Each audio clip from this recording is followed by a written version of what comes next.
As part of our weekly series focused on our missing Black women and girls, tonight we're covering the search for Clarissa Jones. It's been 2 weeks since 37-year-old Jones was reported missing in Lynchburg, Virginia. Family members believe a man Clarissa recently started dating came to pick her up, and she hasn't been seen or heard from since. So far, there are no leads on who that person might be or what car he might have been driving. Clarissa stands in at 5'4", weighing about 190 pounds. Here to help shed light on this case is Clarissa's sister, Shelby Page. Shelby, thank you for coming on the show. Now, first, let me just say that we reached out to Lynchburg, Virginia police, and we have not heard back. I know that this is an unsettling time for you and your family, but can you tell us what you've heard from law enforcement, any new leads, if at all? We haven't heard anything. They're pretty much asking the family for leads. We don't really have any leads. I live in Richmond, Virginia. My sister is 2 hours from me. We have no idea who she met, who the person is. By it being in Lynchburg, such a rural area, there are not a lot of cameras. Pretty much did some of the homework myself, but we haven't heard anything from the Lynchburg Police Department as of today. So tell us what you know about the day Clarissa disappeared. I'm assuming that that's what you gave to police or told police. Now, I know that you believe, or your family believes, that a new boyfriend came to pick her up, correct? Correct. Her neighbor told us that Clarissa had met someone new, and on that Saturday night, Sunday morning around 1 a.m., he came to pick her up, and we haven't heard or seen from her since. There's no Facebook activity, which she's always on. Her phones are not working. She has a son and 2 grandchildren that no one has heard from her, and we know that's not her. And it's going on 3 weeks now, and there's no other leads. We're getting Facebook accounts that telling us to go search the James River. I forward that information on to the police department. Any other leads that we get is more like rumors. So nothing concrete we've gotten in 3 weeks. So she just vanished without a trace. And I'm assuming that this is not the normal behavior for your sister, right? I mean, was she ever transparent about who she was dating, or private? So you wouldn't have expected her to talk to you or the family about this new person she was seeing.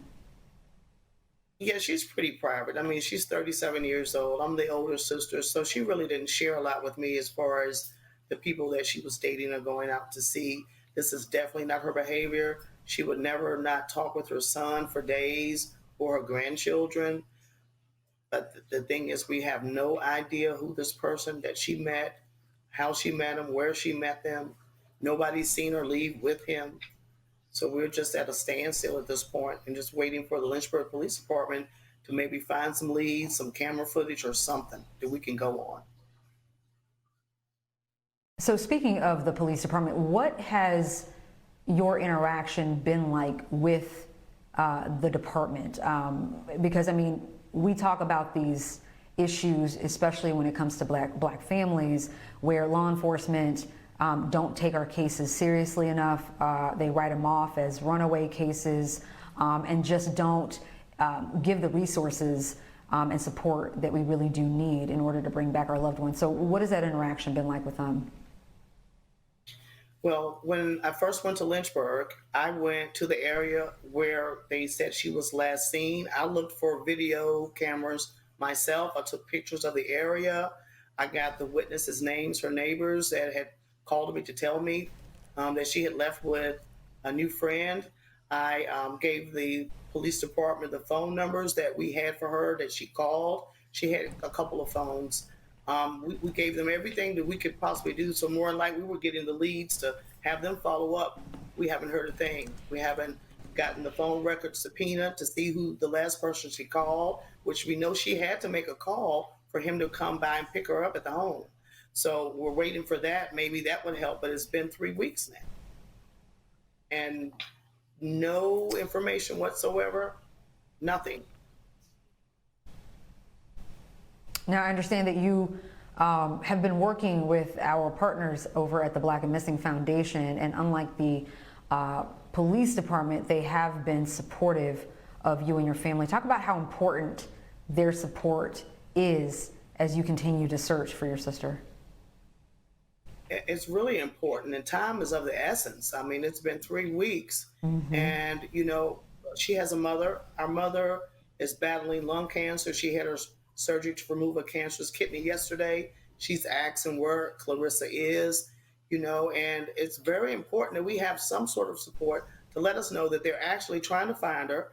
They're looking for her, and they're, with the phone records, we haven't heard anything. I'm thinking that's a major lead with having the last person she called at that time of night. Maybe they can find out who that person is. Have nothing from the police department, but it's very important that we hear from them, that we know that they're working in our best interest, because our family needs that.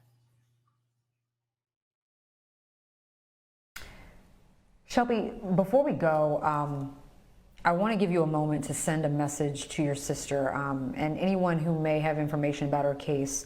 What do you want Clarissa to know if she's watching, and what do you want people at home watching us right now to know in order to help? Because there's so many people that want to bring our women, our girls home, but just don't know how to do that. So what do you want Clarissa to know, and what do you want the viewers at home to know? Well, I want Clarissa to know that she's loved, and we miss her, and we want her to come home. We need her to call home to let us know that she's okay. We want other people to know that if you see something that doesn't look right, to speak up, to alert the police. If you see strange behavior, especially with women now that are missing and that are being kidnapped and abducted, we want people to be more involved and not to turn a blind eye when they see things that don't look, normal. And we just want someone to give us a call to let us know that Clarissa's okay. If they see her, please give us a call somehow. The police department, anything that you can do to help us, we'll greatly appreciate it. It definitely is a community effort for sure. It could happen to any number of us at any point in time. So, Shelby Page, thank you so much for being with us.